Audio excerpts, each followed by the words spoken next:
예, 오늘도 우리 피스메이커 학교 여러분들하고 같이 진행을 해나갈 내용들을 먼저 좀 말씀을 드리겠습니다.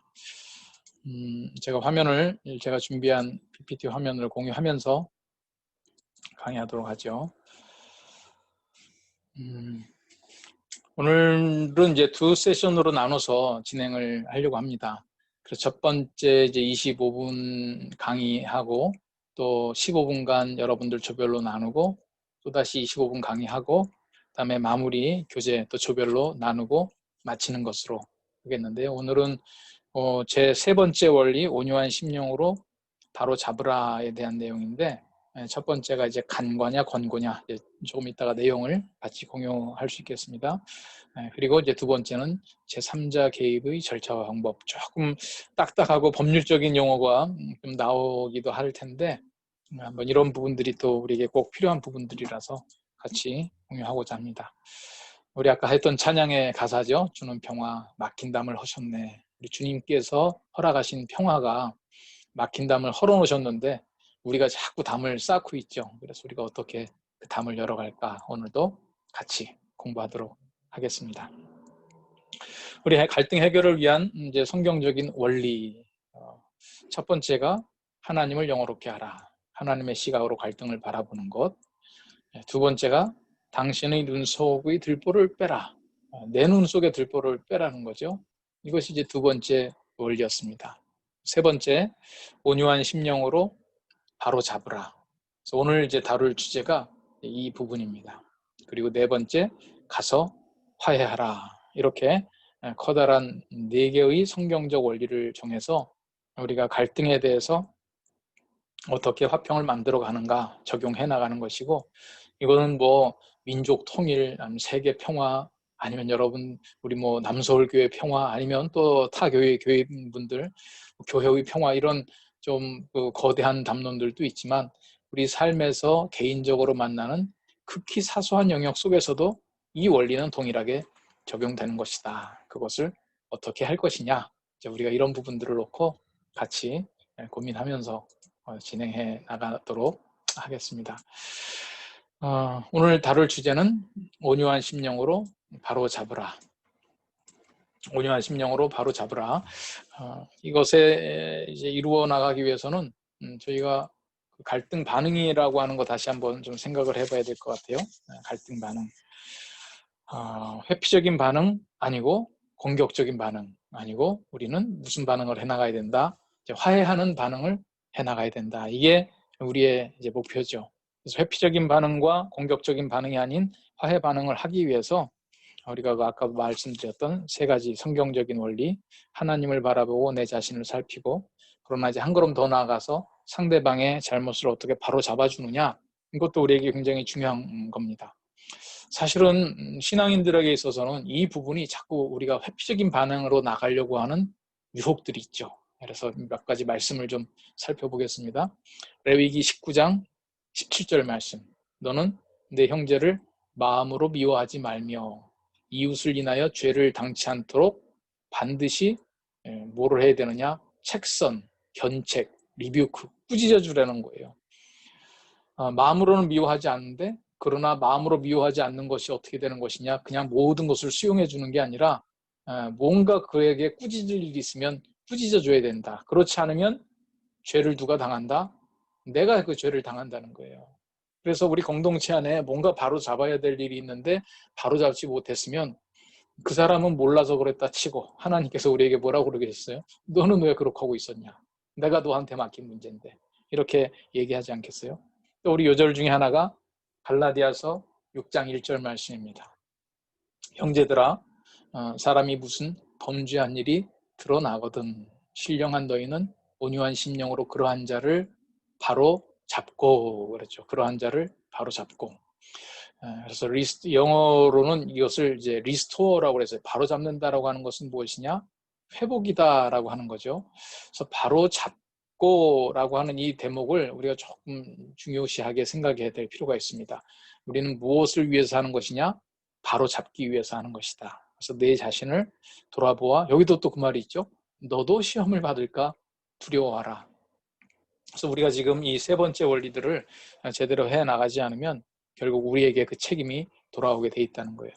내 형제가 죄를 범하거든 가서 너와 그 사람과만 상대하여 뭐하라? 권고하라. 그래서 영어에서는 가서 보여줘라 이거예요. 그의 잘못이 무엇인지. 그래서 이거는 첫 번째는 너와 그 사람과만이라고 하는 것도 굉장히 중요합니다. 오늘 그래서 강의의 두 번째 부분은 이 부분을 다루게 될 텐데요. 그러나 이제 시작하면서의 강조점은 권고하라라고 하는 데 있죠.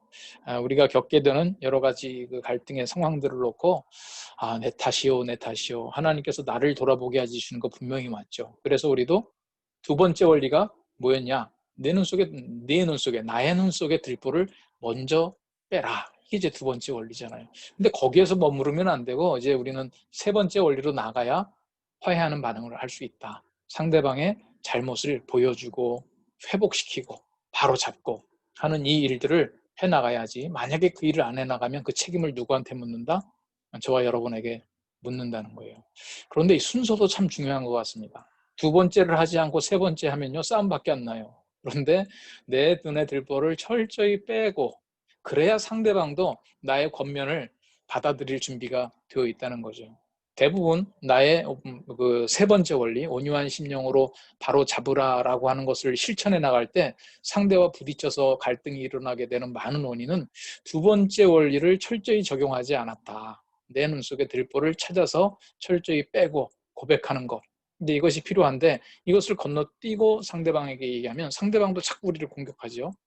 그래서 이제 논리적인 순서는 첫 번째, 두 번째, 세 번째 나가지만 제가 내 눈 속에 들보를 빼라. 그래서 나의 잘못을 다 상대방에게 인정하고 고백하고 그 다음에 이 온유한 심령으로 바로 잡으려고 했는데 상대방이 또 나를 공격해요.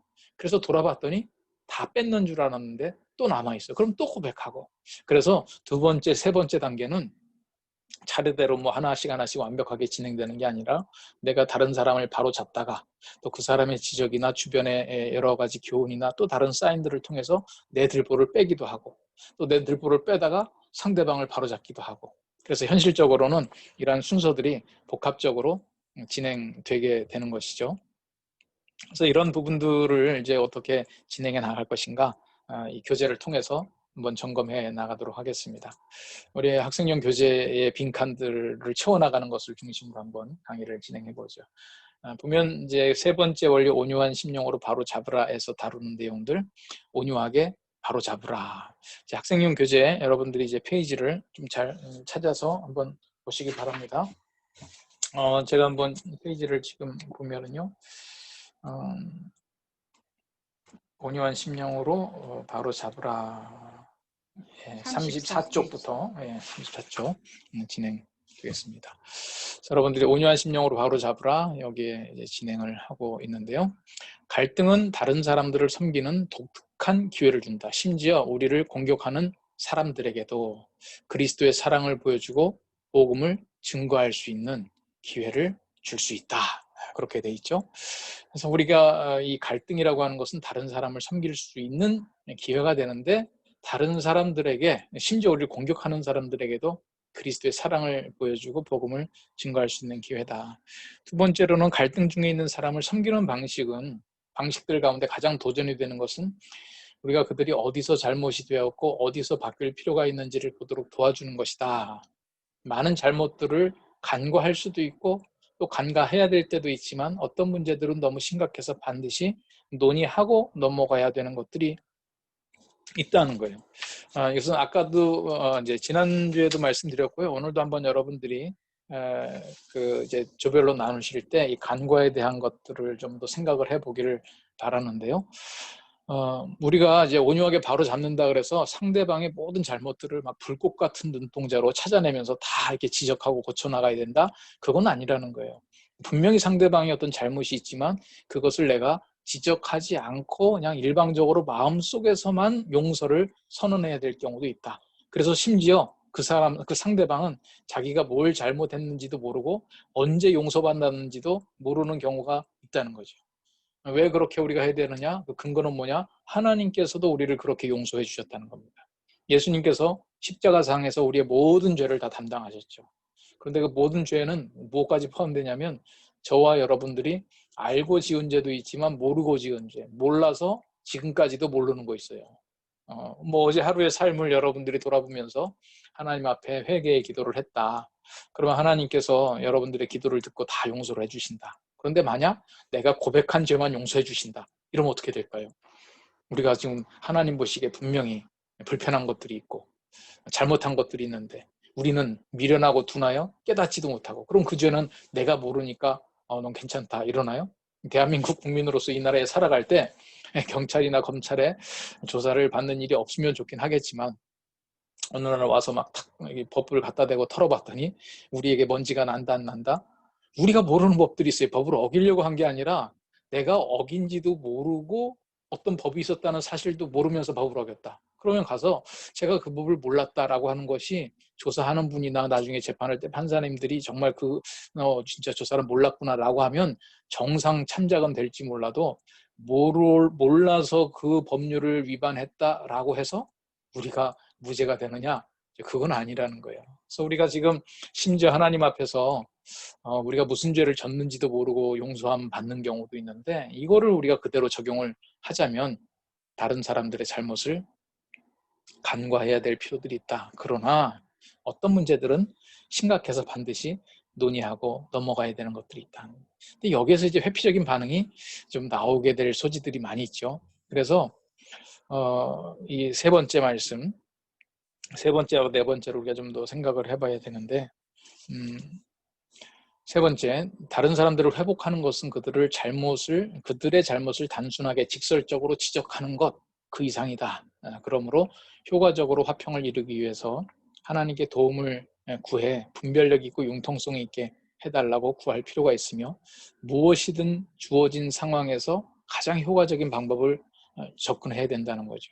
잘못은 반드시 응징해야 된다. 이렇게 되다 보면 나는 정의를 행해 나가는데 그 정의가 또 다른 부정의를 발생시킬 수 있다는 거예요. 그래서 분별력과 융통성, 이 융통성이라고 하는 말이 참 이게 쉽지 않은 말이에요. 융통성을 발휘하다 보면 원칙이 허물어지거든요. 그래서 항상 예외를 허용하다 보면 융통성을 요구하게 되죠. 융통성을 발휘하다 보면 예외를 허용하게 되고, 예외를 허용하게 되다 보면 원칙 자체가 허물어져요. 그럼 우린 융통성을 절대 발휘하지 않느냐? 그러면 이제 그 요한계시록에 나오는 에베소 교회처럼 사랑을 잃어버렸다, 이런 책망을 또 듣게 되죠. 정말 이런 균형들을 어떻게 잡아 나가야 될 것이냐. 그래서 요새 사회에서도, 사법부에서도요, 회복적 정의라고 하는 걸 얘기를 합니다. 회복적 정의. 혹시 들어보셨는지 모르겠어요. 정의는 정의인데 정의의 목표가 뭐냐? 아니, 누군가를 죄를 벌해가지고 정의가 세워질 것이냐? 막 죄진 사람 벌했더니 이 사회가 더 망가지더라는 거예요. 그럼 어떻게 해야 회복이 될 것이냐? 그래서 우리가 이제 네 번째 원리로 다룰 용서라고 하는 말을 법률 쪽에서는 회복적 정의다라고 하는 말로 좀 유사하게 설명을 하고 있고요. 그거는 이제 네 번째 원리를 다룰 때 좀 더 말씀드리기로 하고, 여기 이제 분별력 있고 융통성이다, 이제 이 부분을 좀 우리가 생각하자는 거예요. 교회 안에서도 어떤 분쟁이 있거나 집안에서도 누군가가 잘못했을 때 이게 이제 내 편이냐 네 편이냐를 갈라가지고 한쪽에는 한없이 융통성을 발휘하고 한쪽에다는 한없이 원칙을 강조하고, 우리 흔히 그걸 뭐라고 그러죠? 내로남불. 지금 이런 현상들이 이 사회 안에도 참 많은 것 같아요. 똑같은 사안인데 과거에는 됐고 지금은 안 됐고, 이거는 뭐 보수나 진보나 다 똑같죠. 기준은 똑같은데 적용의 방법들이 대상을 따라서 막 자꾸 그 원칙들이 달라지는 거. 그러니까 뭐죠? 좀 보수적인 분들이 정권을 잡으면 진보적인 데서 뭐라고 그러고, 진보에서 니들 과거 했던 거 왜 또 그렇게 하고 있냐, 이제 이런 게 왜 일어나느냐 이거예요. 이제 인간이기 때문에 일어나는데, 우리는 이것을 그냥 인간이기 때문에 이렇게 넘어가는 게 아니라 우리가 극복해 나가야 된다. 그래서 개인적인 이 부분 또 중요한 부분이에요. 개인적인 선호나 문화적인 전통을 이유로 죄의 고백과 용서를 신실하게 표현하고 확인하는 진정한 화해를 모색하는 길을 딴 방향으로 돌려서는 안 된다. 지금 뭐 말이 좀 복잡하죠. 원래 이제 영어 책에 있는 문장을 번역하다 보니까 그렇게 됐는데, 이거는 뭐냐면 우리의 고유한 문화가 다르다, 뭐 이렇게 얘기하려고 핑계대지 말라는 거예요. 또 우리가 인권이나 뭐 무슨 정의에 대한 문제를 얘기할 때도요, 꼭 그 고유한 문화적 가치, 우리 고유한 문화에서는 정당하다, 그런데 지금 우리 크리스찬들은 우리 문화가 맞냐 안 맞냐, 수용하냐 수용 안 하냐가 문제가 아니라 하나님의 말씀에 비추어서 맞냐 안 맞냐, 지금 이런 얘기를 나가는 거예요. 그러니까 우리가 피스메이커 사역을 해 나가는데, 저희 이제 남서울교회에서 거의 이제 20년 가까이 되네요. 이제 2000년 들어서면서 2001년 우리 피스메이커 학교가 시작한 건 아마 2003년, 2004년 이렇게 될 텐데, 그때 시작을 할 때 미국의 피스메이커 사역을 하시는 그 켄산데 이 책을 지으신 저자가 남서울교회 오셔가지고 세미나도 하면서 이제 한국에서 이 사역을 시작을 했거든요. 그때 이 피스메이커 사역을 설명하면서 이 기독교계 기자들, 교계 신문들이 있잖아요. 교계 언론도 있거든요. 이제 그분들이 와서 이게 쭉 설명을 듣더니 어떤 분이 그런 얘기를 하더라고요.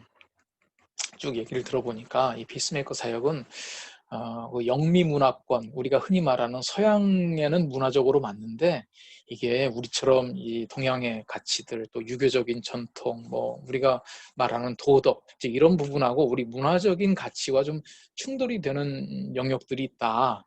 이렇게 질문을 하면서, 이건 서구인들에게 더 맞는 것 아니냐. 그러니까 그 켄산대 그분이요, 그거 굉장히 재밌는 질문이다. 그러면서 뭐라고 그러냐면, 본인이 미국에서 이 사역을 하면 똑같은 그 반응이 온다는 거예요. 이 피스메이커 사역은 우리 미국 사람들하고는 안 맞다, 문화적으로. 그런데 이게 동양에서도 문화적으로 안 맞고 서구인들이라고 그러고, 서구 쪽에서는 이게 우리랑 안 맞고 오히려 동양적인 문화다, 이렇게 얘기를 한다. 그래서 저도 그 얘기를 들으면서 뭐가 문제일까 봤더니, 특히 이 세 번째, 온유한 심령으로 바로 잡으라라고 하는 것이, 이게 그들의 문화와 자꾸 충돌이 일어나는 거예요. 이제 서양 사람들 만나고, 저도 뭐 예전에 이제 미국에 세미나나 이런 거 가보고 또 유럽에 가보면은요, 이제 언제 좀 황당하냐면, 호텔에서 뭐 엘리베이터를 타잖아요. 그러면 뭐 내가 아는 사람도 없는데, 이게 나밖에 없는데 누가 타요. 타는 뭐 말을 하는 거예요. 막 웃으면서. 난 저 사람 모르는 사람인데 왜 나한테 뭐 웃으면서 말을 하지? 그리고 주변을 봐도 나밖에 없어요, 분명히. 근데 내가 뭐 그 말을 알아듣지도 못하겠고 막 처음엔 겁이 나고 그랬는데, 보니까 이 서양 사람들을 만나면 처음 만나는 사람들하고도 막 웃으면서 그렇게 얘기를 잘하더라고요. 동네 지나가다가도 막 하이하고 뭐 인사도 하고. 우리 엘리베이터에서 만나면 인사하나요? 저도 좀 인사하려고 그랬더니 우리 집사람이랑, 이게 애가 타고 그러면 예쁘잖아요. 뭐 인사하고 하지 말라는 거예요. 그러면 이상하게 생각한다고. 오히려 우리는요, 누가 인사할까 봐 겁내요. 근데 그 사람들은 막 인사를 하고 얘기하고. 그래서 야, 저 사람들은 참 얘기도 잘한다 그러는데, 가만 알고 보니까요, 그런 얘기는 뭐 이렇게 심각하게 뭐 마음에 상처를 나누고 이런 거 아니에요. 그냥 오늘 뭐 날씨가 좋다, 뭐 지나가는 동네에 개가 뭐 어떻게 했더라, 뭐 여러 가지 그냥 우리가 생각할 땐 쓰잘데없는 신변잡기들, 그냥 이러저런 얘기들을 하는 거고, 그걸 놓고 그냥 깔깔깔 웃는 거죠. 그런데 반대로 우리는 보통 그런 얘기들을 잘 안 하죠. 그런데 일단 얘기를 했다 그러면 단도직입적으로 톡 해놓고 그냥 가슴을 후벼 파면서 얘기를 하잖아요. 막 뭐 보면 뭐 한 잔 걸치면서도 얘기를 하고, 또 우리 그리스도인들은 뭐 기도 제목 나눈다 그러면서도 얘기하고. 서양 사람들은요, 프라이버시. 저 뭐죠, 그 우리 원어민들, 영어 학원에서 선생님들, 한국 문화 잘 모르시는 분들 처음 와서 당황하는 게 뭐예요? 우리가 이제 영어가 짧기도 하지만 궁금한 게 있어요. 그래서 이제 물어보는 게 있죠, 선생님들한테도. How old are you? 당신 몇 살이냐? 그분들은요, 자기 나이를 그 질문 듣고 생각하는 사람들도 많이 있대요. 잊어버리고 있고, 필요한 게 아닌데. 한국은 꼭, 아니 왜 나의 나이를 물어봐? 나의 나이를. 또 심지어 어떤 사람은 막 체중까지, 요새는 우리 이제 그런 얘기는 잘 안 하지만 뭐 그런 민감한 개인 정보들, 이런 부분들을 예전에는, 요즘은 그래도 조금 우리도 이 개인 정보라고 하는 가치가 올라가다 보니까 프라이버시의 영역이 중요해지기 시작했죠. 근데 예전에 보면 우리는 그런 거 없었잖아요. 그러니까 지금 서구 사회에서는 이 온유하게 바로 잡으라라고 하는 것은 거의 목숨 건 일이라. 상대방의 사소한 신변에 대한 어떤 내용도 못 물어보는데 그 사람의 잘못을 얘기한다라고 하는 것은, 그건 뭐 거의 죽음을 각오하는 일이죠. 그래서 사실은 캔서인데도 이 세 번째 온유하게 바로잡으라, 이게 원래 그 첫 번판의 제목은요, 가서 형제의 잘못을 권고하라, 이렇게 돼 있었는데, 이게 아마 제가 물어보지는 않았어요. 그런데 쭉 책 개정이 괜히 이루어지는 게 아니잖아요. 문화적으로 너무 많은 충돌이 오니까 나름대로 융통성을 발휘하면서 또 다른 성경 레퍼런스를 찾아서 같은 취지를 달성할 수 있는, 그래서 갈라디아서 6장 1절의 말씀으로 온유한 심령으로 바로 잡으라 이렇게 바뀌었어요. 피스메이커의 그 책에서도 초판에는 가서 형제의 잘못을 권고하라. 그런데 세 번째 개정판에서 온유하게 바로 잡으라. 굉장히 부드러워졌죠. 그게 바로 문화적 저항이 있었다는 거죠. 그래서 켄산대도 그렇고 저도 주장하는 것은 피스메이커 사역이 과연 우리 문화와 맞느냐 안 맞느냐, 그거는 일반 사회학자들이 얘기할 수 있죠. 근데 우리는 과연 하나님께서 우리에게 원하시는 방법은 뭐냐, 누군가와의 불편한 관계, 갈등을 해결해 나가는 성경적인 원리는 무엇이냐, 우리가 이것을 추구해 나가다 보면 동양 문화에서도 서양 문화에서도 다 충돌이 일어날 수 있지만 우리는 어떤 문화를 해야 된다? 하나님 나라의 문화를 세워 나가야 된다. 이게 이제 우리가 해야 될 일이라는 거예요. 그래서 고백과 용서, 또 누군가를 잘못을 바로잡고 하는 일들을 다른 방향으로 돌려서는 안 된다. 누군가 당신을 원망하고 있는 것을 알았을 때 당신이 무엇을 잘못했다고 믿지 않아도 하나님은 당신이 먼저 화해를 모색하기를 원하신다. 그 이유는 먼저 예수님의 명령이기 때문이고, 또한 복음 전파를 위해서 당신 자신과 상대방의 유익을 위해서이다. 그래서 하나님을 영화롭게 하고, 상대를 위하고, 나를 위하고, 그 세 가지 기회가 여기에도 이제 그대로 적용이 되는 거죠. 그래서 처음에는 내가 뭐 잘못했다라고 하는 것이 너무 억울하다, 상대방의 평가가. 그렇다 할지라도 우리는 화해를 위해서 나가야 된다. 그러면 어떤 절차를 통해서 나가야 되느냐? 하나님은 어떤 사람의 죄가 너무 심각해서 간과할 수 없으면 그 사람을 찾아가 갈등에 대해서 얘기하라고 얘기하신다. 간과할지 찾아가 권고할지의 여부를 결정하기 위해 다음의 질문을 던져봐라.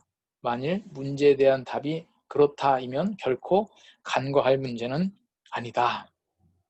그래서 우리가 간과라고 하는 것은 상대방한테 말하지 않고 그냥 일방적으로 용서해 주는 거라고 그랬죠. 제가 여기다 이제 권고라 그랬는데 이거는 찾아가서 말로 이야기를 하면서 바로 잡아주는 행위예요. 당신은 이런 부분들을 잘못했으니까 고쳐라. 그래서 그 부분에 대한 회개도 하고 보상도 하고 또 앞으로 이렇게 해라, 이런 권면을 해 줘야 된다라고 하는 거죠. 그러면 어떤 것을 간과하고 일방적으로 내가 이야기하지 않고 용서하고 어떤 부분을 찾아가서 얘기하느냐, 상대방의 모든 잘못을 세세하게 따지라는 게 아니라 우리가 기준을 가지고 한번 생각해 보자는 거예요. 첫 번째, 하나님의 영광을 가리우는가. 두 번째, 당신과 상대방의 관계를 손상시키는가. 세 번째, 다른 사람들에게 해를 입히는가. 네 번째, 잘못을 행한 사람에게, 자신에게 해를 입히는가. 어떤 상대방이 여러분들에게 좀 불편하게 하는 일을 했어요. 여러분들이 가만 생각해 보니까 저거는 저렇게 하면 안 되지. 하나님께서 기뻐하시는 일이 아니지. 나한테 저런 말을 해서는 안 되지. 저런 행동을 해서는 안 되지. 이렇게 하는 것은 안 되지. 여러분들이 딱 보니까 저 사람 잘못했어요. 그런데 그 사람한테 가서 너 잘못했어. 고쳐. 회개하고 나한테 잘못했다고 얘기하고 앞으로 그런 일 하지 마.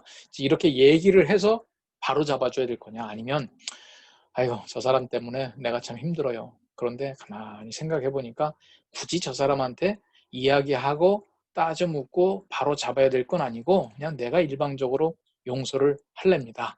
어떤 부분을 그렇게 해야 되느냐, 이 네 가지 질문을 던져보라는 거예요. 저는 이 많은 상황 속에서 이 질문이 매우 실제적인 질문이다.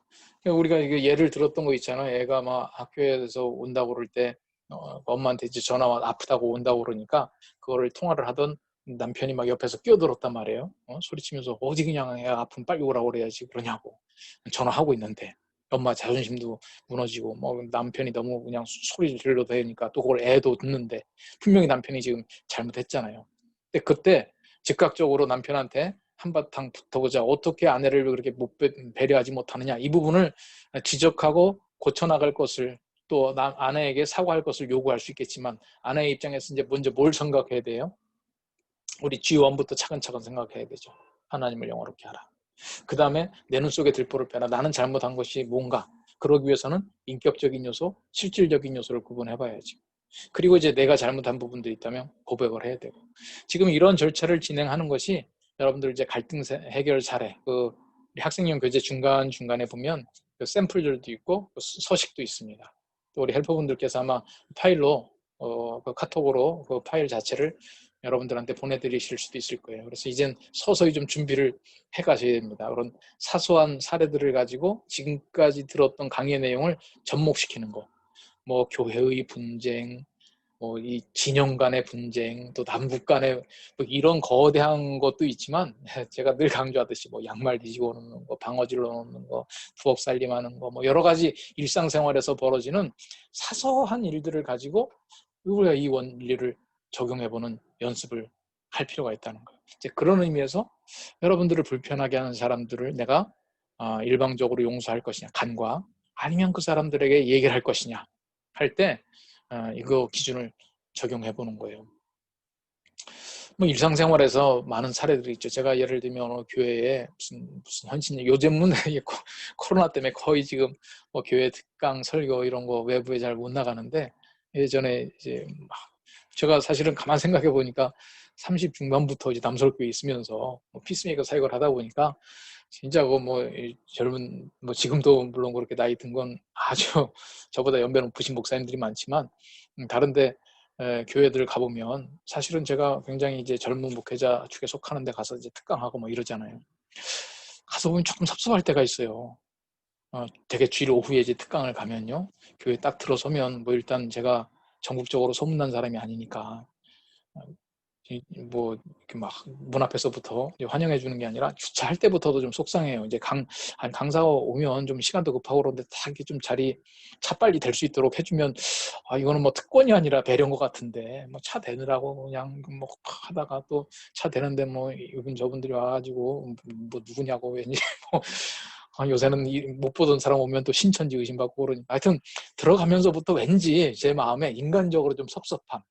나를 이렇게 대접하지? 근데 또 뭐 이제 교역자실을 이제 들어섰는데 뭐 내가 강의하러 왔다고 그래도 막 이렇게 좀 약간 섭섭하게 대했을 때 마음속에 이 사람들이 이러면 안 되지 뭐 이런 생각이 들어올 때가 있단 말이에요. 그럴 때도 이 세 가지, 네 가지 요 기준들을 딱 정리해봐요. 그러면 어떤 경우에는 사실 얘기해야 될 때도 있지만 또 많은 경우에는 이 부분은 하나님의 영광 가리우는 것도 아니구나.